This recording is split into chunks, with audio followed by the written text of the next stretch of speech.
E aí, galera? Beleza? Bom dia. Bom, hoje é dia 29/4. A gente deveria estar tendo aula nesse momento, mas infelizmente eu não estou conseguindo acessar o bebê. Não sei o que aconteceu, né? Até vou mostrar para vocês aqui o que acontece. Quando eu tento acessar, ele está aparecendo essa tela. E eu tentei várias vezes e de várias formas e acabei não conseguindo acessar. Então, optei por mandar a mensagem pela Bárbara para que ela disponibilizasse para vocês aí o meu problema. Não sei se é um problema técnico do sistema, se é um problema técnico do meu computador, se é um problema técnico comigo. Mas, enfim, o que não dá é para que vocês não tenham a aula de hoje. Então, a alternativa que eu encontrei é fazer esse vídeo, vou gravar a aula que eu daria para vocês, e aí vou disponibilizar lá no meu canal e mando o link para que vocês possam assistir. Mas antes de começar, é importante ressaltar duas coisas que eu mandei na mensagem gravada que eu pedi para ela disponibilizar para vocês. A gente precisa fazer as nossas atividades A2, né? Vocês sabem que normalmente eu não aplico prova, então a gente precisa fazer as atividades e como eu havia combinado no começo do semestre, a ideia era fazer no início de maio, porque normalmente nessa época quem deveria entrar já entrou, a gente já não teria mais tantos problemas com pessoas chegando aí no meio do caminho. Então, duas datas que vocês precisam guardar aí, ou, né, deixar aí anotada no caderninho de vocês, ou no celular, dia 6 e dia 13, que é quarta-feira que vem e a outra. Nesses 2 dias, nós faremos então as nossas atividades. Tem uma galera aí que está bastante apreensiva, principalmente quem ainda não me conhece, quem ainda não teve aula comigo, com relação a como é que vai ser essa prova. Pessoal, na A2, normalmente eu não dou prova, tá? Na A2, normalmente eu dou duas atividades. Essas atividades, quando a gente está em sala de aula, eu faço em grupo. Então, eu trago lá um estudo de caso e peço para vocês fazerem uma análise, eu responderei algumas perguntas e vocês me entregam isso na mesma aula. Vocês me devolvem no mesmo dia. Aqui pelo Blackboard eu não sei como é que a gente vai fazer isso. Mas também nada impede que vocês façam em grupo. Vocês têm aí os grupos de vocês de WhatsApp. Nada impede que vocês façam isso em grupo. A única diferença é que talvez vocês vão ter que postar individualmente. E aí vocês trocam aí os arquivos e cada um posta o seu. Então, como é que vai acontecer no dia 6? Eu vou abrir a sala, como a gente sempre faz, né? Vou colocar o estudo de caso lá em conteúdos. Vocês vão abrir o conteúdo, vão fazer o que tem que fazer, vão salvar esse arquivo e vão mandar para mim. Eu só preciso ver aqui no Blackboard como é que é feita essa postagem para mim, mas isso eu falo para vocês até quarta-feira que vem. E aí vocês vão me entregar isso. É importante que vocês coloquem essas informações no grupo, porque tem uma galera que não está acessando. E aí, assim, eu não sei se o pessoal não está acessando as aulas porque não está conseguindo, porque está com problema de internet, ou simplesmente porque não está. Eu vou precisar dessas atividades, porque eu tenho até dia 25 de maio para lançar a nota de vocês. Depois do dia 25 eu não consigo mais. Então é importante que vocês coloquem essas atividades para mim o quanto antes, para que eu tenha tempo hábil de lançar aí as notas de vocês. Como eu tenho até dia 25, no máximo no dia 22 eu quero estar com o estudo lançado. À medida que vocês forem fazendo, eu já vou, né? Depois do dia 13, que é a segunda atividade, eu já vou lançando para vocês. E aí eu preciso ver se alguém tiver algum problema e não conseguir me entregar, de que forma eu vou viabilizar isso. Talvez eu peça até para que mande para o meu e-mail pessoal, que eu vejo mais. Só que aí, se isso acontecer, é aquela máxima que a gente já usa, né, que vocês já sabem. Quem tiver no dia e fizer, vai valer até os 2,5. Quem entregar depois, vai valer menos, tá? Por isso que é importante que essa informação chegue aí na galera, para que vocês consigam ir para a globalizada com nota, porque se vocês não postarem nada, aí vai ser complicado. E como a gente não sabe quando a gente volta, fica difícil da gente saber, inclusive, como é que nós vamos trabalhar, por exemplo, para quem não atingir a média. Eu espero que todos atinjam, né? Para que a gente não tenha que ficar pensando de que forma nós vamos fazer a avaliação final. Vamos ver quando é que isso volta. Bom, isto posto, né, acho que eram essas as mensagens que eu tinha de mais importante para hoje, a gente vai seguir. Então, eu vou abrir aqui o que eu programei para a gente falar hoje e que, infelizmente, vocês não estarão comigo, né? Pelo menos não de maneira ao vivo, né? Juntos nesse momento. Mas eu espero que esse vídeo ajude vocês aí. E se por acaso ficar alguma dúvida, alguma coisa, vocês me avisam. A Bárbara tem o meu contato, peço para ela entrar em contato comigo. Eu gravo outros vídeos para vocês, né? Tentando sanar as dúvidas que porventura ficarem. Então, relacionem aí as dúvidas, me passem. Eu gravo um vídeo respondendo, se for o caso. Tá bom? Mas vamos lá. Bom, a gente já falou, então, o nosso último assunto foi as competências que o consultor interno de RH necessita, né, precisaria ter para ocupar essa posição e para poder exercer o cargo de consultor interno ou de business partner. E aí, pessoal, hoje eu quero falar para vocês um pouquinho da área de RH propriamente dita, né? Eu quero falar um pouquinho do departamento de recursos humanos. Porque assim, gente, eu estou nessa vida de sala de aula com turmas de RH já há mais de 10 anos. E por mais que eu venha falando que o RH precisa mudar e que o RH tem mudado, eu ainda percebo que a grande maioria das pessoas, né, chegam com a ideia do RH operacional, com a ideia do RH de departamento pessoal. Isso acaba sendo algo que eu até entendo, porque muitos de vocês vêm de empresas pequenas ou médias, empresas que às vezes nem têm uma área de recursos humanos, né? Às vezes essa área até é terceirizada, às vezes a gente tem até empresas que terceirizam o RH. Então eu até entendo isso, mas a gente precisa pensar, né, que a ideia não é ficar para sempre numa empresa dessa. Em algum momento você pode ser, já que você escolheu ser gestor de recursos humanos, pode acontecer de você se deparar com uma empresa onde seja tudo totalmente diferente disso que vocês viram até hoje. E aí a gente vai ver, né, modelos de consultoria interna de RH, nós vamos ver muitas coisas que a gente falou aqui, né?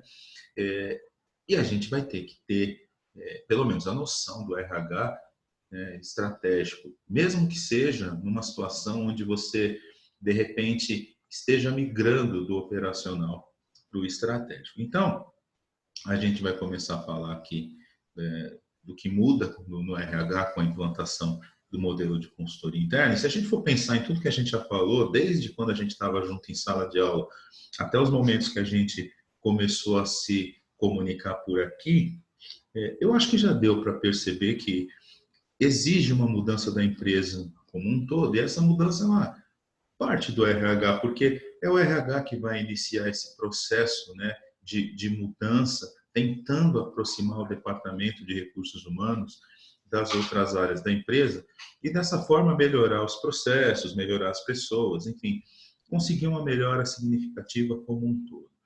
A primeira coisa que a gente precisa pensar aqui é que é necessária uma mudança da estrutura organizacional. O que eu quero dizer com isso? Que a gente precisa necessariamente transformar o RH operacional em um RH estratégico. É claro que isso também não acontece do dia para a noite, né? A gente precisa entender, por exemplo, qual é o papel da área de recursos humanos. Muitas vezes as empresas, ou muitas vezes nas empresas, as pessoas não têm muito essa ideia, porque é aquela coisa que a gente já discutiu, né? Aqui sempre foi assim, por que mudar? Time que está ganhando não se mexe. Então, quando eu falo de sair do RH operacional para o RH estratégico, eu estou falando de uma mudança bastante significativa em vários aspectos, né? E isso passa necessariamente por uma revisão e uma reestruturação da área de recursos humanos, como eu coloquei aqui. A gente precisa repensar qual é o nosso papel lá. Será que o nosso papel dentro de RH é só fechar folha de pagamento? Será que o nosso papel é, como a gente falou lá nos nossos primeiros encontros, será que o nosso papel é só contabilizar e punir? Em muitas empresas ainda é assim, mas a gente precisa pensar no RH como um departamento estratégico do negócio que tem como objetivo, né, estar alinhado aos objetivos estratégicos da organização. Aqui eu falo, né, que a gestão de pessoas ela precisa ser pensada e preparada para a obtenção de resultados. Então, não dá mais para a gente ter uma área totalmente burocrática e só com processo burocrático. Se a gente não tiver alinhado ao negócio, se a gente não tiver muita clareza de como a gente vai alinhar a nossa estratégia, a estratégia da empresa, vai ficar muito difícil a gente direcionar, né, a nossa estratégia para a obtenção de resultados. É mais ou menos assim, né? A empresa tem um objetivo e a gente vive falando, né? A gente vive dizendo que por sermos de RH, o nosso papel é preparar as pessoas, o nosso papel, né, é desenvolver esse capital intelectual, esse capital humano. Então a gente precisa fazer isso na prática. Não dá para a gente continuar com uma área extremamente burocrática, né, onde a gente só contabiliza e pune. Alguns de vocês podem pensar assim, tá, mas lá na minha empresa é exatamente isso que acontece. Então vamos lembrar o que a gente falou lá nas nossas primeiras aulas. A gente dividiu em 3 momentos, né? A gente dividiu no momento onde a gente apenas contabilizava e punia, a gente passou por um outro momento onde a gente também recrutava, também a gente olhava um pouquinho as competências e dava uma certa importância para isso, até chegar num terceiro momento que a gente chamou de consultoria interna de RH, onde a gente consegue entender que essa mudança na estrutura organizacional é importante, né? E não só isso, ela é necessária. Então a gente começa a mudar o departamento como um todo. Eu acho que essa mudança ela passa necessariamente, né, pela média e alta liderança, e isso vem descendo, porque quando chega para nós lá na base é muito difícil entender, né, por que a gente está mudando. A gente falou várias vezes aqui de resistência ao consultor interno, mas eu disse para vocês também que essa resistência ela pode acontecer dentro do próprio departamento de recursos humanos. Se essa mudança na estrutura organizacional não for bem pensada, não for bem estruturada, a gente corre o risco de não só não conseguir implantar o modelo, como perder a oportunidade de evoluir, né? Fazer o RH evoluir e acompanhar as tendências que as grandes empresas e que hoje se usa no mercado de trabalho. Então, eu acho que a gente tem um desafio bastante grande aqui, no sentido de entender que não é apenas, né, falar, vamos implantar um modelo de consultoria interna.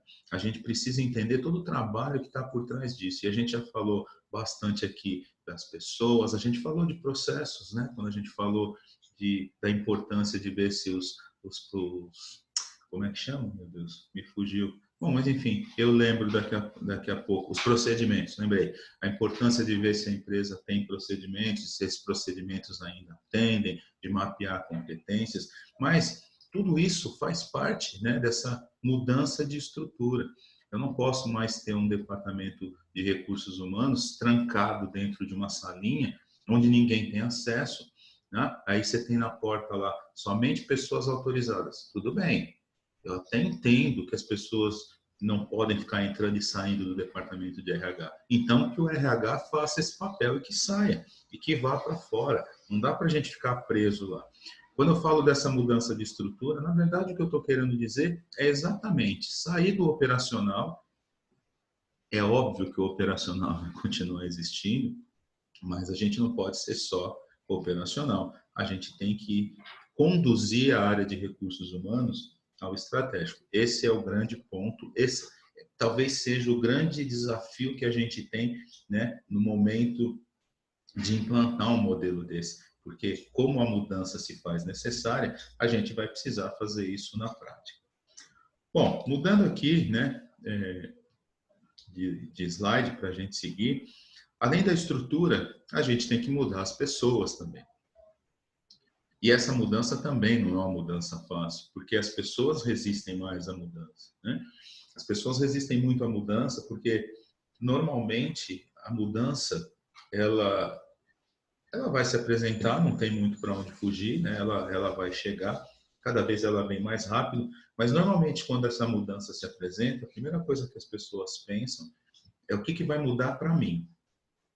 Se eu estiver numa situação de zona de conforto, por exemplo, talvez isso me assuste, porque essa mudança ela pode implicar, por exemplo, em eu ter que ou abrir mão daquilo que hoje está cômodo, ou ainda fazer com que as pessoas percebam coisas que eu não gostaria que elas percebessem. Então, a gente precisa também de uma mudança, né, na forma de, não só na forma de conduzir, na forma de pensar o desenvolvimento dessas pessoas, mas na forma das pessoas entenderem, né, qual é o papel delas dentro desse contexto. Então, o modo de agir muda, né? A gente precisa de pessoas que comecem a entender que eu sou de recursos humanos, então não adianta eu ficar trancado lá apenas no meu mundinho fazendo o meu trabalho. Eu vou ter que ouvir. Eu acho que RH, pessoal, essa é uma opinião minha, né? RH passa muito por ouvir, por estar próximo. Eu sempre digo que não adianta a gente ter um discurso e uma ação totalmente diferente daquilo que a gente diz. Então, passa por uma mudança nessa questão também. Eu acho que o RH tem que estar mais próximo das pessoas. Né? O RH tem que ouvir melhor as pessoas. Eu não estou dizendo que a gente tem que virar um divã, onde a gente vai ficar ouvindo lamentação. Eu não estou dizendo que a gente tem que ser ali o elemento que vai resolver todos os problemas. Não é isso. Mas se a gente não está perto, a gente não consegue saber o que está acontecendo. Eu acho que as pessoas são um termômetro, né? É engraçado porque eu falo, né, o consultor interno ele tem que ser o elo de ligação entre o RH e a área cliente. Eu não consigo imaginar ele fazendo isso se ele não souber ouvir, se ele não tiver uma mudança na sua maneira de agir, né? Hoje em dia tem duas competências que as pessoas vivem dizendo que tem, né? E até dizem com certo orgulho, né? Mas na prática é um pouco mais complicado, que é empatia e resiliência. A resiliência nós já falamos, né? Foi só acontecer um problema no mundo, que fez todo mundo ter que trabalhar de casa, que a resiliência sumiu. Ontem eu ouvi até um negócio interessante de um amigo meu. Ele falou que não vê a hora que acaba a pandemia para ele poder voltar para a empresa, para ele descansar. E assim, gente, é uma readaptação, né? Na maneira de agir, e é uma readaptação, por exemplo, num processo. A gente vai ter que repensar tudo isso. E a empatia também, né? O consultor interno ele precisa ter, o profissional de RH ele precisa ter. Essa história de dizer, né? Se pôr no lugar do outro, saber se colocar no lugar do outro. Isso é muito bonito, mas na prática, né? É meio complicado, é meio diferente, né? Também se faz necessário uma mudança de comportamento, né? Então, eu deixo de ser aquele ser inatingível, né, que fica lá numa sala com ar-condicionado, e passo a ser uma pessoa normal como outra qualquer, que tem um papel estratégico, né, nesse negócio. É importante que a gente comece a olhar, né, não só para o departamento de recursos humanos, porque a gente tem muito essa coisa de dizer eu sou RH, a gente bate no peito, mas a gente precisa olhar um pouquinho para o negócio e tentar entender. Quando a gente começa a entender o negócio como um todo, a gente começa a entender melhor o nosso papel como profissional de recursos humanos. Então, a gente precisa repensar aqui a forma de se comportar. Também a forma de se comprometer. É aquele tal negócio, pessoal, ninguém é obrigado a ficar onde não quer. Eu tinha um chefe que dizia assim, você não está feliz? Pega o seu chapéu e vai ser feliz. Então, a gente precisa entender de uma vez por todas que o comprometimento ele deve existir em toda e qualquer situação. O dia que você achar que não deve mais continuar, pega o seu chapéu e vai ser feliz. Mas a gente precisa primeiro se comprometer, primeiro entender a importância de se comprometer dentro desse processo de mudança, né, que vai passar pelo RH durante a implantação do modelo, para depois a gente conseguir passar isso para as pessoas. Porque é aquilo que eu falei do que a gente fala e da forma que a gente age. Eu não posso cobrar comprometimento das pessoas se eu não sou comprometido. Então é mais ou menos isso. Eu já tive chefes que cobravam uma coisa que eles não conseguiam fazer e confesso para vocês que não deu muito certo isso. Então, pessoal, se eu não conseguir, né, dentro desse processo de mudança, entender a importância do se comprometer, como é que eu vou cobrar isso das pessoas, né, das outras áreas? Então a gente precisa pensar nisso aí. Um outro ponto, né, é o se motivar, né? A gente já falou de motivação, creio eu que a gente já deve ter falado sobre motivação, Mas é a mesma coisa, pessoal. Se eu não consigo me motivar, como é que eu vou cobrar a motivação das pessoas? E aí vale sempre eu, né, ressaltar, se você está desmotivado por algum motivo e acha que não deve continuar, você tem a obrigação de fazer alguma coisa por você. Não dá para você continuar num lugar onde você não é feliz. Então, você precisa buscar condições ou de alcançar a felicidade naquele lugar ou em outro. Então, é aquele jargão meu que eu sempre uso. Se a sua empresa não muda, quem tem que mudar é você. Mas se você não conseguir se manter motivado, se você não conseguir criar condições que te façam querer continuar se mantendo motivado, como é que você vai querer isso das pessoas? E lembre-se, a motivação está dentro de cada um de nós. É a gente que tem que buscar forças para nos motivar. Às vezes a motivação está em coisas pequenas que a gente nem percebe, mas é importante que a gente tente achar isso dentro de nós, para que a gente possa depois cobrar das pessoas, né, dentro desse processo de mudança. Saber se relacionar talvez seja um dos pontos mais importantes nos dias de hoje, né? Hoje se fala muito aí do networking, da rede de relacionamento, né, profissional, e o quanto é importante essa rede ser ativa. Eu vejo aí, né, uma galera, né, quem está no LinkedIn sabe, né, já deve ter visto isso. Chegamos aos 50 mil seguidores, somos 100 mil na rede. Eu fico pensando assim, né, dentro do processo de relacionamento e de networking, eu não sei até que ponto é importante eu ter 100 mil pessoas me seguindo, porque, para mim, o mais importante desse saber se relacionar, e aí no caso, né, dentro desse processo de mudança, eu sempre penso assim, dessas pessoas que fazem parte dessa minha rede, com quantas eu posso contar de verdade? Com quantas pessoas dessa minha rede, né, eu posso, por exemplo, ligar quando eu tiver um problema? Quantas estarão dispostas a realmente me ouvir? Porque uma coisa é você ser um influenciador na rede, ter 100 mil pessoas ali, e a gente sabe que dessas 100 mil pessoas não são todas elas que vão estar efetivamente acompanhando, né? Tem pessoas que apertam o botão do like só porque é você, né, que escreveu. Tem muito isso na rede. Né? As pessoas nem leem mais o que você escreve. Um dia desses eu escrevi um texto grande lá e era um texto que continha bastante ironia e no final eu fechei assim, por fim, se você chegou até aqui, não faça isso. E aí algumas pessoas começaram a me criticar, como assim, né, você está fazendo esse tipo de coisa, está indo contra o que você diz, o que você prega, e é exatamente o que eu estou dizendo, né? O saber se relacionar tem a ver com isso, né? As pessoas que te seguem, mas apenas apertam o botão, né? De maneira basicamente automática, enfim, né? Gente, eu preciso só de um segundo aqui. Eu vou pausar aqui, eu vou tirar o som só um segundo.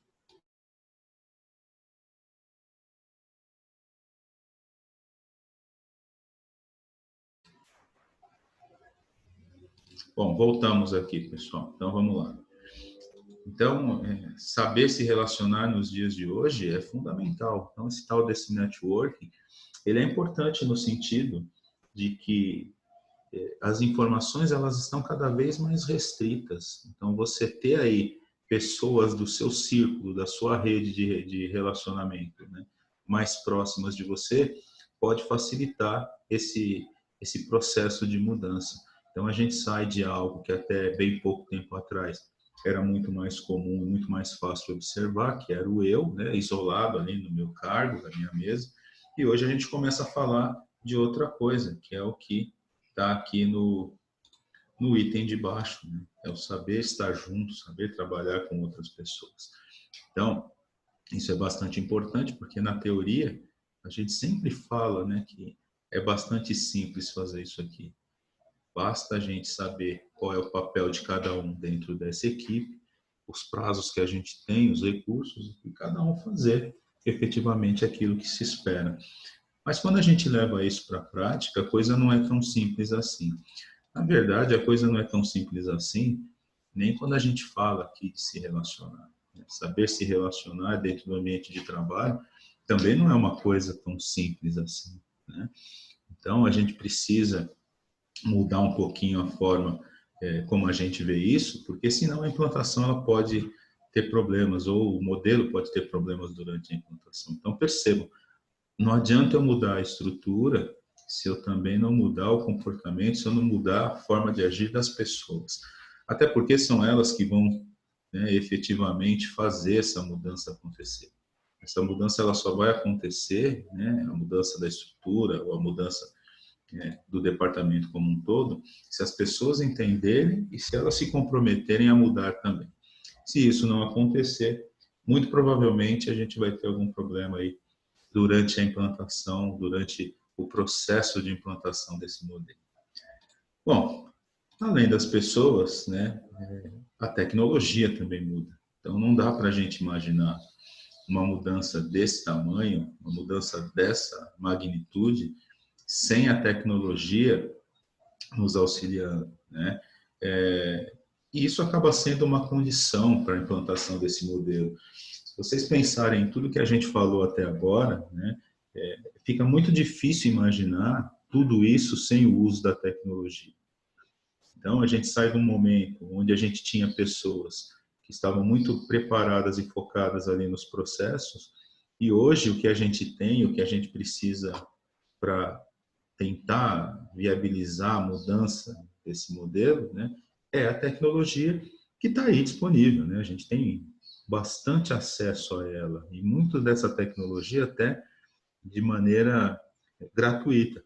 É só a gente imaginar, por exemplo, o que está acontecendo agora, né? A gente tem aí uma tecnologia que ela foi preparada, né, para atender as necessidades dos alunos da faculdade, por um problema qualquer que eu não sei te dizer para vocês do que se trata, eu não consigo acessar, e aí eu tenho que buscar uma alternativa, usar uma outra tecnologia para poder dar conta de algo que a gente não conseguiu fazer por conta de um problema. Na mudança, né, do RH, ou quando a gente se prepara para a implantação desse nova forma de ser RH, né, usando e utilizando um modelo de consultoria interna, a gente vai precisar muito da tecnologia. Se vocês pensarem, por exemplo, né, quando a gente falou dos modelos de dois chapéus, né, parcerias internas e externas, eu não sei se vocês conseguem imaginar isso sem o uso da tecnologia, dependendo do tamanho que a empresa está, e a gente já falou disso, né, você pode ter essa área cliente muito distante de você. E aí a pergunta que eu faço é como é que a gente vai fazer para agilizar isso sem o uso da tecnologia, né? Eu disse em algum momento lá nas competências do consultor interno que a gente precisa de uma pessoa que inove, que seja criativa, mas que também seja ágil nas tomadas de decisão.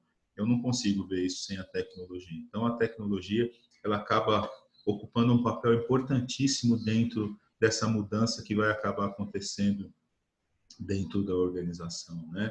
E essa tecnologia ela ajuda a organização a enxergar, né, a si mesmo no cenário atual e no mercado que ela atua, para ajudar ela a se reestruturar, se atualizar e se tornar menos burocrática. Quanto mais a gente usa a tecnologia, menos a gente usa as questões burocráticas. Para vocês terem uma ideia, na década de 90 já, né, eu lembro que bem na virada ali da década de 90 para os anos 2000, a gente começou a fazer o lançamento de férias pelo sistema. Então, a gente tinha lá um processo totalmente manual, que o empregado tinha que fazer a solicitação manual, assinar, entregar para o chefe dele que assinava, que mandava para o departamento pessoal, para um analista processar isso no sistema, mandar para a folha de pagamento. Hoje, o empregado entra lá no portal de férias, solicita férias, isso já vai para o chefe dele aprova, já vai para o departamento pessoal, o departamento aprovou, já roda, já vai para a folha de pagamento e já roda. Olha só quanta burocracia a gente conseguiu eliminar. E isso estou dando um exemplo de um processo. Então, a tecnologia ela tem a condição de ajudar a gente a desburocratizar muitos processos. Dessa forma, a gente acaba, né, se reestruturando e acaba também se atualizando. Se a gente não fizer isso, provavelmente a gente vai ter mais dificuldade. Agora, pensem no que eu disse no slide anterior. a mudança da tecnologia afeta diretamente a mudança das pessoas. Porque se a gente continuar com aquele discurso de aqui sempre foi assim, ou não vale a pena mudar porque é melhor fazer na mão, é mais ou menos o que a gente vê em escritório de contabilidade. Entre escritório de contabilidade, e aí não estou falando mal, né, do profissional da contabilidade, até porque tem colegas nessa sala que são estudantes de contabilidade, mas se vocês pegarem os profissionais de contabilidade mais antigos, né, aquele profissional raiz, ele tem aqueles livro caixa lá no escritório dele, que se um dia o escritório pegar fogo, ferrou. Então o cara tem ali aquele monte de livro e ele tem uma resistência muito grande por conta dessa nova tecnologia. E esse choque vocês vão encontrar na empresa, porque vocês terão lá pessoas de diferente geração. Então você tem lá a pessoa mais jovem que absorve muito tranquilamente essa questão da tecnologia, e as pessoas mais antigas acabam sofrendo um pouco mais de resistência por conta daquela coisa do ser raiz, né? Por coisa de resistência mesmo, como a gente falou, né? Por medo do desconhecido. Mas eu sou uma prova viva disso. Eu tinha muita resistência em usar o meu celular, por exemplo, com aplicativos de banco e outras coisas. E hoje eu fico doido quando eu tenho que ir até o banco. Quando a gente descobre as melhorias, normalmente a gente acaba absorvendo melhor e fazendo de boa aí, né, essa mudança, essa transição. Então, a tecnologia também é um ponto importante aqui, né, para a mudança do RH depois, na verdade, antes, durante e depois da implantação do modelo de consultoria interna. Bom, uma coisa que a gente não pode esquecer, né, que todo e qualquer negócio, toda e qualquer organização, né, durante um processo de implantação de um novo modelo ou de mudança, ele sempre vai sofrer influências do ambiente interno e do ambiente externo. Então, para a gente entender melhor isso, né, e eu não quero ir ao ponto profundo da coisa, porque além do ambiente interno e o ambiente externo, eu tenho um ambiente intermediário, onde estão ali os fornecedores, onde estão os concorrentes, enfim. Eu não quero ir tão a fundo assim nessa mudança, mas é importante a gente entender esse ambiente interno e esse ambiente externo, porque eles vão influenciar e não tem como, né? Toda e qualquer mudança, toda e qualquer implantação de um novo modelo, de um novo processo, enfim, né? Não tem como a gente escapar disso.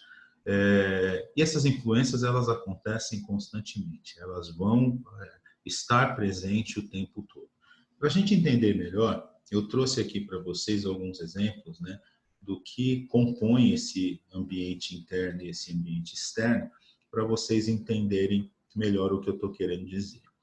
Sempre bom lembrar que todas essas influências, né, algumas eu tenho controle, mais controle, menos controle, e outras eu não tenho controle nenhum.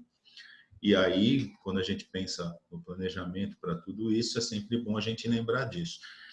O que está dentro do ambiente interno, né, é muito mais fácil de controlar, porque está muito mais próximo de mim. O que está no ambiente externo, às vezes eu não consigo enxergar. Então, vamos só ver alguns pontos que eu coloquei aqui, para vocês entenderem isso que eu estou querendo dizer. O que compõe cada um dos ambientes, e aí vocês já conseguem fazer uma reflexão. O quanto eu consigo ou quanto eu tenho de possibilidade de controlar essas variáveis ou não. Por exemplo, né, uma das características do ambiente externo é a ampliação da globalização. Vamos só lembrar o que é a globalização, né?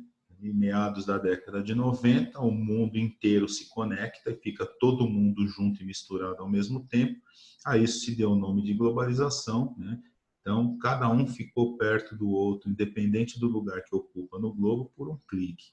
Então, se a gente for pensar nisso que a gente está fazendo hoje, né? Eu estou gravando um vídeo agora, são 9 horas e 1 minuto do dia 29/4. E vocês vão poder assistir esse vídeo a hora que vocês quiserem. Isso tem a ver com o próximo tópico, com o avanço da tecnologia. Se fosse há uns 30 anos atrás, provavelmente, né, a gente não teria como fazer isso dessa forma. Não sei como é que a gente faria isso há 30 anos atrás, mas se a gente voltar no tempo e tentar entender o ensino à distância, o ensino à distância era feito por carta, por correspondência. Então, você fazia cursos aí por correspondência. Com a globalização, todo mundo ficou conectado. Então, o mundo inteiro mudou. Hoje você tem o seu cliente em qualquer lugar do mundo, você tem o seu fornecedor em qualquer lugar do mundo. Esse cara está do outro lado da tela do seu computador. E hoje a informação, por conta disso, ela também acaba sendo muito mais rápida. Eu tenho acesso à informação em tempo real. A gente sabe o que está acontecendo no mundo todo em tempo real. Então, essa ampliação da globalização, que só aumenta e que só muda, é uma coisa que a gente não tem muito controle. A gente tem que se adaptar a isso. As coisas estão mudando, então, cada vez mais rapidamente, né? E isso é uma característica do ambiente externo que acaba impactando, né, dentro do meu negócio. Percebam, a gente tem aí algumas empresas, né, que eram apenas empresa, ou vamos pensar em loja, vai? Vamos pensar em loja de venda de produtos eletrodomésticos, por exemplo. A gente tinha empresas que eram apenas físicas, porque elas acreditavam que o cliente dela, ou que o consumidor dela, somente estaria disposto a adquirir o seu produto ali, presencialmente, fisicamente. Hoje elas estão na internet também, porque a gente tem pessoas que não estão dispostas a sair de casa para comprar um produto. Então, essa ampliação acaba impactando, fazendo a gente ter que repensar o nosso negócio. O avanço da tecnologia a gente não precisa nem falar muito, né? Porque chega a ser assustador o quanto a tecnologia muda a cada dia, cada mês. A gente tem aí novidades acontecendo a todo tempo, né? E esse avanço tecnológico acaba impactando, sim, também, né? E é um fator característico do ambiente externo, não tem muito para onde a gente correr. Então, você instala lá alguma coisa, né, que tem a ver com tecnologia dentro da sua empresa e essas mudanças fazem com que ele fique obsoleto muito rapidamente. Então, você vai estar sempre amarrado a isso, porque sempre terão atualizações e mais investimentos, e quem trabalha com isso é óbvio, né? Que é óbvio que quer ter lucro com essas atualizações, mas assim, pessoal, a gente precisa entender que muitas dessas variáveis que acabam impactando por conta da mudança, talvez nem eles tenham noção disso, né? Que as coisas vão surgindo à medida que as necessidades vão surgindo. Então é óbvio que quem trabalha com tecnologia já tem um planejamento e um olhar futuro pensando no próximo passo, mas são as demandas que vão surgindo, que vão alimentando também, né, o planejamento dessas pessoas. E esses fatores também são características do ambiente externo que podem impactar e que impactam diretamente, né? A competitividade do mercado, então, se há 30 anos atrás eu tinha lá um produto que só eu, né, disponibilizava, hoje isso não acontece mais. Então, hoje eu tenho aí um monte de novos entrantes chegando no mercado e eu tenho concorrências de qualquer lugar. Então, a gente vê produtos chegando da China com uma qualidade questionável, mas com um preço muito abaixo daquele que eu consigo praticar, e isso também é um fator que vai impactar dentro da minha empresa, né? Um fator do ambiente externo. Como é que eu vou lidar com isso? Porque por mais que eu diga o produto da China tem uma qualidade questionável, se ele é muito mais barato, eu vou ter pessoas comprando, então, né, isso também vai impactar no meu negócio, esse fator externo, né? E aí a necessidade natural de diversificação de produtos e serviços. E aí eu estou falando de preço, estou falando de qualidade. Cada vez mais as pessoas querem produtos mais baratos, com mais qualidade, né? E assim, talvez esse seja um motivo de ter tanta gente que acaba adquirindo produtos com qualidade questionável, porque talvez ele vá olhar apenas para a variável preço, e aí a gente não pode esquecer que tem pessoas que talvez levem em conta só essa variável, né? Mas assim, são fatores externos que com certeza vão impactar dentro da sua organização. Então, a gente precisa estar atento a tudo o que acontece do lado de fora, porque essas influências, elas podem... E aí, gente, eu não estou falando só do RH, eu estou falando da empresa como um todo, né? Como o RH, e eu estou propondo aqui um alinhamento, né, com as estratégias da empresa, a gente tem que pensar nisso também. Bom, por outro lado, eu tenho também o ambiente interno, como eu disse, que estão mais próximos da gente e que por isso a gente tem aí talvez mais facilidade para conseguir controlar. Eu não quero dizer a obrigação de, mas talvez a gente tenha mais facilidade caso a gente queira. Então, características aqui, né, do ambiente interno. A cultura organizacional, isso é uma coisa que para nós de RH é importantíssimo, não só a gente falar sobre isso, mas conseguir passar para as pessoas, né, pensando lá naquela mudança que a gente falou lá atrás, a importância de entender e se adaptar a essa cultura. Então, a cultura é algo que está dentro da organização e ela molda comportamento e não o contrário. Não dá para a gente imaginar as pessoas mudando a cultura da empresa. É a cultura da empresa que muda o comportamento das pessoas. É assim que funciona. Normalmente, a cultura ela já vem com seu fundador. Se a gente estiver falando de uma empresa familiar com o dono, então é como essas pessoas pensam, as suas crenças, os seus valores, que a cultura vai se moldando. A cultura ela até pode mudar em fusão, é muito comum a gente ver mudança de cultura, mas normalmente ela se perpetua, né? Perpetuar talvez não seja a melhor palavra, mas ela se mantém por um longo tempo e ela molda comportamento. Então, é importante a gente ver, né, que isso também pode influenciar, né, no meu negócio.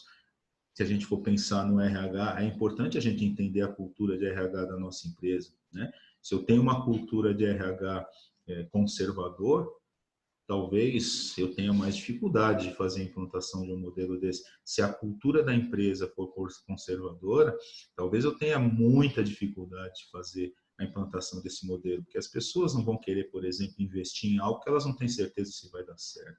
Então é importante a gente pensar um pouquinho aqui na cultura, né?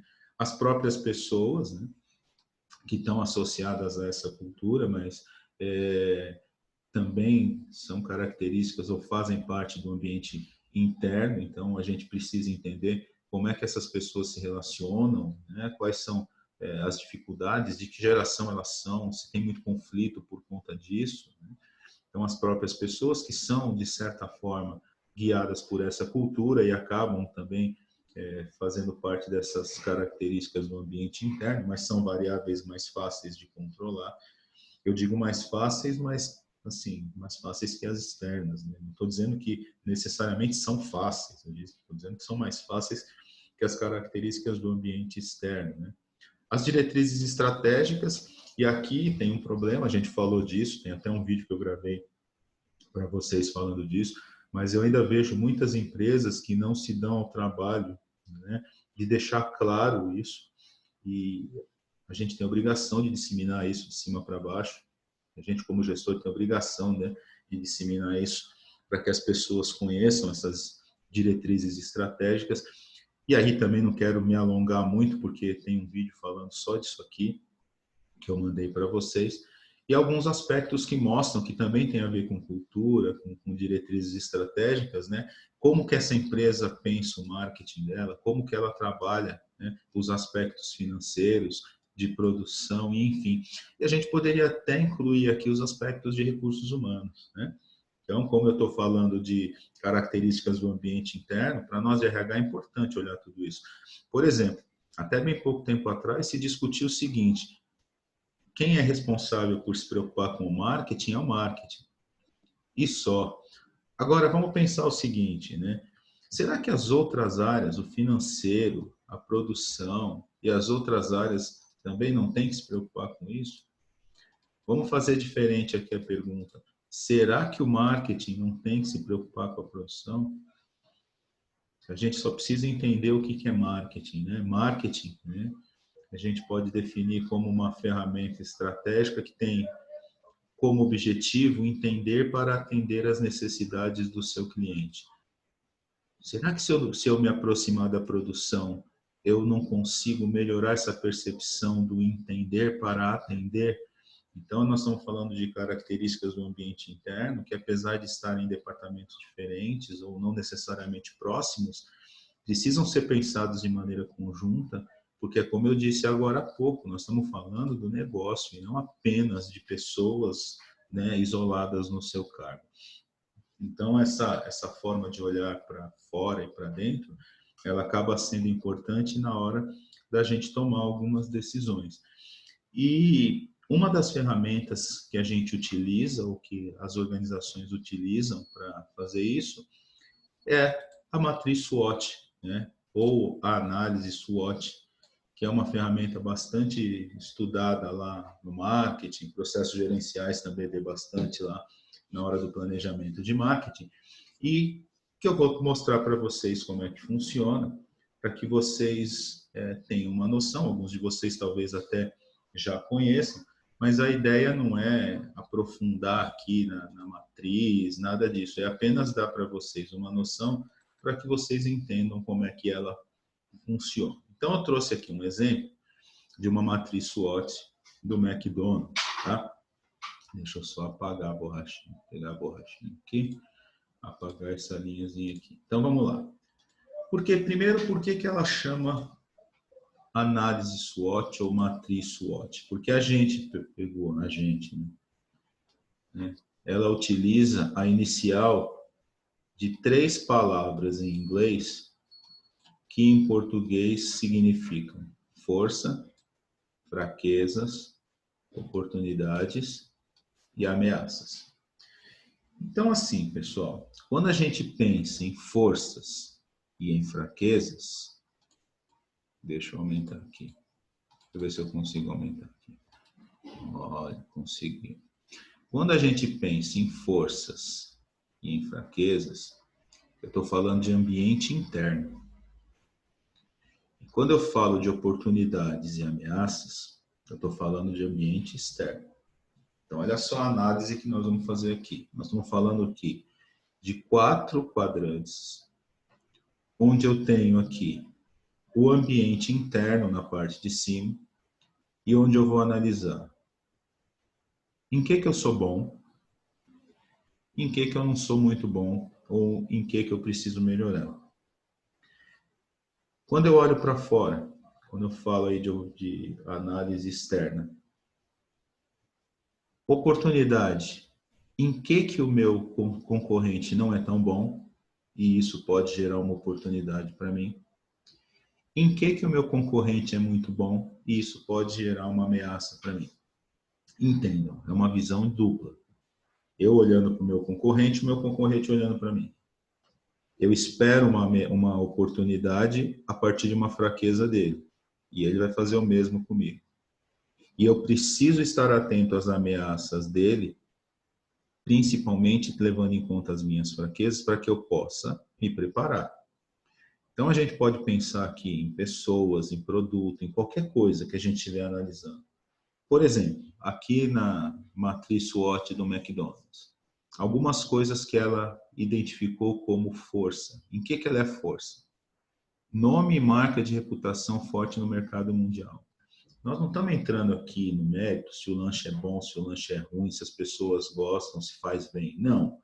É um fato. O nome é forte, a marca tem reputação forte no mercado mundial. Senão não estaria em todos os lugares do mundo. Grande número de lojas. Constante inovação em produtos. O McDonald's, quando chegou no Brasil, tinha 3 lanches e era aquilo. Hoje, se você chegar no balcão do McDonald's e falar eu quero 100 picles, eu quero 100 bolhas, eles fazem. Quando eles chegaram aqui, eles não faziam isso. Por que eles fizeram isso? Porque eles tiveram que se adaptar. E hoje eles estão em constante inovação. Tem sempre lanches novos, tem aí salada, enfim. Então tem aqui uma série de coisas que o McDonald's listou como forças. Né? Isso do ponto de vista deles, na análise dele. Fraqueza. Pouca variedade de alimentos saudáveis. Então, apesar de ter ali alguma coisinha ou outra, você não consegue dizer que o McDonald's, por exemplo, tem uma variedade grande para atender o público fitness, por exemplo. Atendimento lento em pedidos especiais. Dependendo do que você pedir, demora um pouco, porque eles têm ali uma linha de produção montada. Quando você lista essas fraquezas ou essas oportunidades de melhoria, né, o que você, na verdade, está dizendo, você está dizendo para você mesmo é o seguinte, eu preciso melhorar isso, porque se o Burger King, por exemplo, tiver ideia dessas fraquezas e montar antes algo que faça com que as pessoas percebam que, por exemplo, essa pouca variedade de alimentos saudáveis vai me fazer migrar lá para o Burger King, então essa minha fraqueza pode se tornar uma ameaça se o meu concorrente estiver olhando para isso. Então essa análise é a análise do ambiente interno. Quando eu olho para o externo, aí eu estou olhando para os meus concorrentes. Eu posso fazer isso de maneira, né, individualizada ou de maneira geral. Então, vamos pegar aqui uma oportunidade. O que eles entendem, né, como oportunidade? Novas tecnologias que possibilitam a redução de custos. Olha só, hoje você chega no McDonald's, e eu estou falando do McDonald's porque é a matriz que eu estou usando aqui, como exemplo, né? E eu cheguei no McDonald's no shopping esses dias, tem um totem lá. Você não precisa falar com o atendente. Você vai lá no totem, você faz o seu pedido, você paga e você retira o lanche. Você não precisa mais daquela pessoa que vai fazer o seu pedido. E isso tem a ver com a tecnologia. Ah, mas que redução de custo que você está dizendo, professor? Ué, eu não preciso mais da pessoa. Então eu tenho ali, né, redução de custo. Isso é um exemplo de oportunidade. Uma ameaça. Então eu tenho aqui, ó, mercado de fast food saturado em economias desenvolvidas. Então você chega aí nos Estados Unidos, por exemplo, é tanto fast food que tem que abre a possibilidade para que as pessoas, né, possam migrar para outras redes de fast food. Então, assim, pessoal, a matriz SWOT, ela permite que você faça uma análise do ambiente interno e do ambiente externo para você traçar as suas estratégias de como você vai atuar. O importante é que vocês não se esqueçam, né, que SWOT, na verdade, né, representa forças, fraquezas, oportunidades e ameaças. Às vezes a gente encontra, né, eu não gosto muito de fraqueza não, mas é o mais comum, força, fraqueza, oportunidades e ameaças, porque ela vem, né, de 4 palavras de origem inglesa. Esse é o objetivo da matriz, né, fazer essa análise do ambiente interno e do ambiente externo. Se a gente tivesse junto, talvez a gente até fizesse alguma coisa para vocês entenderem, né? Mas não vai ser possível a gente fazer isso, então por isso que eu trouxe essa matriz, para que vocês tenham uma ideia. Depois vocês olham com calma cada um dos itens aqui, para vocês entenderem que é exatamente assim que a gente faz. E se vocês procurarem no Google, né, exemplos de matriz SWOT ou de análise SWOT, vocês vão achar um monte de várias empresas, né? E elas fazem isso para realmente definir as suas estratégias. Só um detalhe aqui, definir em que a gente é bom é muito fácil, tá, pessoal? Definir fraquezas é mais complicado. Se vocês quiserem fazer um exercício, façam aí com vocês. Listem aí 5 coisas que vocês são muito bons e 5 coisas que vocês são muito ruins. Vocês vão ver que vocês vão ter muito mais facilidade para listar coisas que vocês julgam ser muito bons em relação a coisas que vocês, de repente, julgam que precisam melhorar, para não dizer muito ruins. Tá bom? Deixa eu apagar aqui. Para a gente seguir, então, rumo aí já chegando ao final do nosso bate-papo, né? Então, eu chego aqui, né, ao ponto onde a gente precisa entender que o RH, então, ele tem que ter uma função estratégica dentro da organização e ele precisa voltar o seu olhar para isso. Então, ele precisa, né, realmente começar a pensar em todas as mudanças que a gente falou até agora. No operacional, eu preciso, né, mesmo tendo, né, eu vou ter mudanças, mas aqui é onde vai se concentrar, né, a parte mais burocrática de processo mesmo, né? Aqui na operação não tem muito como fugir disso, eu vou ter a parte, né, burocrática. A parte de consultoria interna de RH se concentra aqui no plano tático da organização, dando suporte para a gerência, né, dando suporte para o negócio. E aqui no plano estratégico, a gente até tem um olhar voltado para a consultoria, mas num sentido mais de longo prazo e totalmente estratégico, pensando principalmente em como alavancar o negócio. Então, percebam, o consultor interno, ele está aqui no meio, né, fazendo todo o papel dele, o RH está aqui no meio, fazendo todo esse papel que a gente está falando, mas prestando consultoria aqui em cima, mas de certo modo atuando aqui embaixo também. Por isso que ele precisa ter um bom relacionamento, ele precisa saber se comunicar bem, porque ele vai estar em todas as partes da organização, ele vai estar né, de certa forma, atuando em todas as frentes, né? Então, a gente começa a dar um olhar para o RH que está aqui em cima, estratégico, e aí, assim, por ser estratégico, ele vai ter um papel de olhar para cima, negócio, olhar para baixo, pessoas. Não tem para onde fugir. E aí, pessoal, para a gente finalizar por hoje, né? A gente tem aqui uma síntese dessas mudanças que se espera, né? Que, na verdade, a gente precisa e que a gente busca, saindo do operacional e migrando aqui para o estratégico. Então, aqui no operacional, deixa eu pegar aqui uma outra ferramentinha. Então, aqui no operacional, eu tenho um foco no curto prazo, porque é aquela coisa do, como eu não olho para frente, eu não sou estratégico, então eu estou olhando só para o fim do dia. No estratégico, o meu foco não é o fim do dia, o meu foco é longo prazo, é o objetivo, né? Onde eu quero chegar. Então, não é a quantidade de peças que eu consegui terminar hoje, mas é a quantidade de negócios finalizados no médio e longo prazo, porque a peça ela é apenas um componente desse produto. Então, no estratégico, o meu foco ele passa a ser a longo e médio prazo, né? No operacional, o papel do RH é administrativo. No estratégico, ele passa a ser consultivo, fazendo aquele, né, aquele papel, tendo aquele olhar voltado para cima e para baixo, porque dessa forma você consegue contemplar o negócio como um todo. Você sai daquela coisa onde você contabiliza, pune e se restringe ao dia, e você começa a atuar como um consultor do negócio para alavancar, né, o negócio. É resultado, né? No operacional, a ênfase é na função, a pessoa ali sentada na sua mesa, atrás do seu cargo. No estratégico, a ênfase é no negócio, é o resultado da organização como um todo, né? No RH operacional, o foco é o público interno, eu só olho para o que está mais próximo ali. No RH estratégico, além de olhar para o interno, eu olho para o externo também. Não dá para eu olhar só, porque tem empresas que até se valem dessa coisa de o meu interno é forte o suficiente a ponto de eu não precisar olhar o externo. Será? Tem muito concorrente e tem muita gente de olho. Então, assim, se você não está olhando para o seu concorrente, talvez ele esteja olhando para você. Cuidado para uma fraqueza sua não se transformar numa oportunidade para ele. No RH estratégico, eu apenas soluciono problemas. No RH operacional, eu atuo apenas solucionando problemas. Então, é aquele bombeiro, né, que vive apagando incêndio. No RH estratégico, eu preparo ações preventivas. Eu não espero o problema acontecer para eu apagar, eu me antecipo a eles.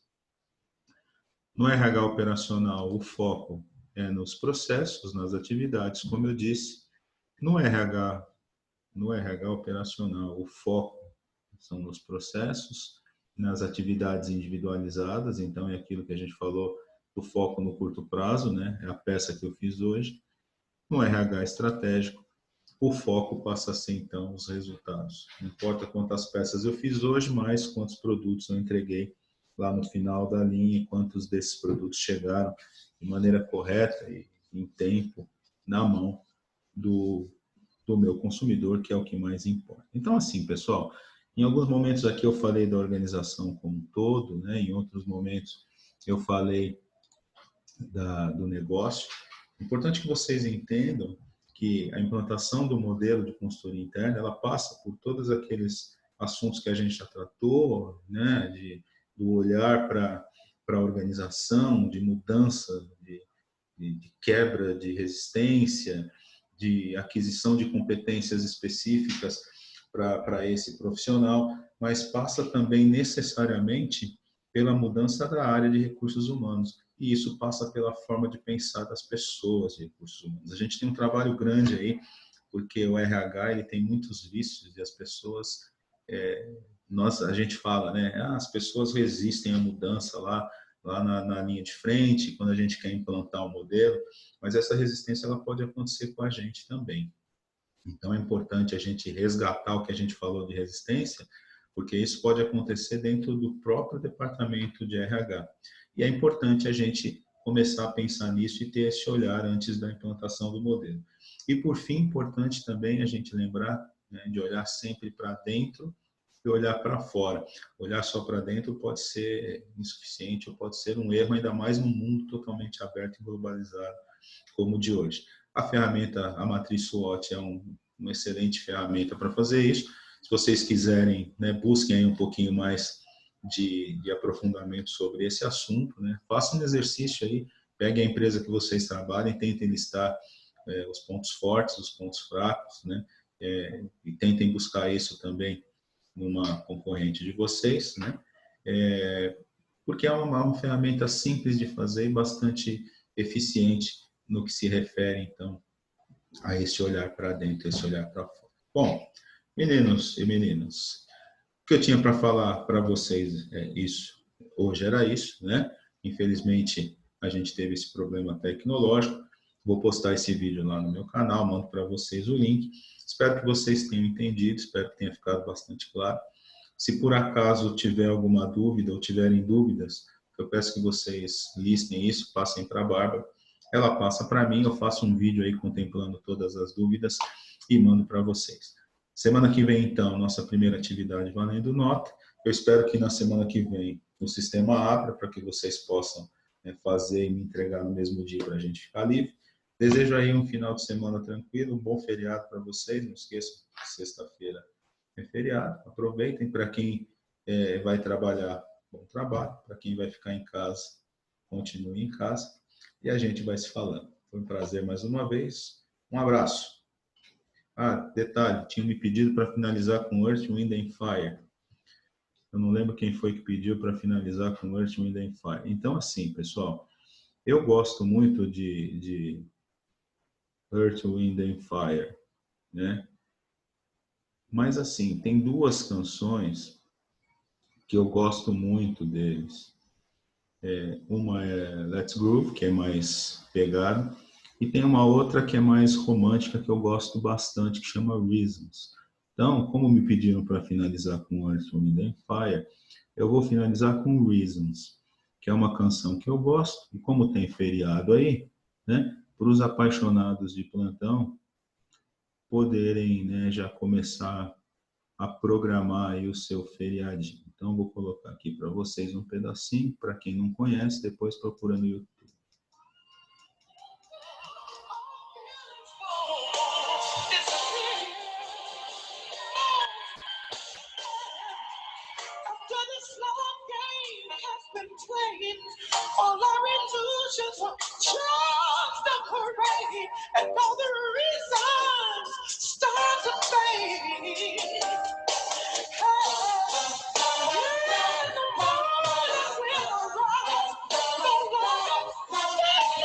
E assim, ao som de Earth, Wind and Fire, eu desejo um excelente final de semana para vocês, bom feriado e até semana que vem. Fiquem com Deus. Tchau.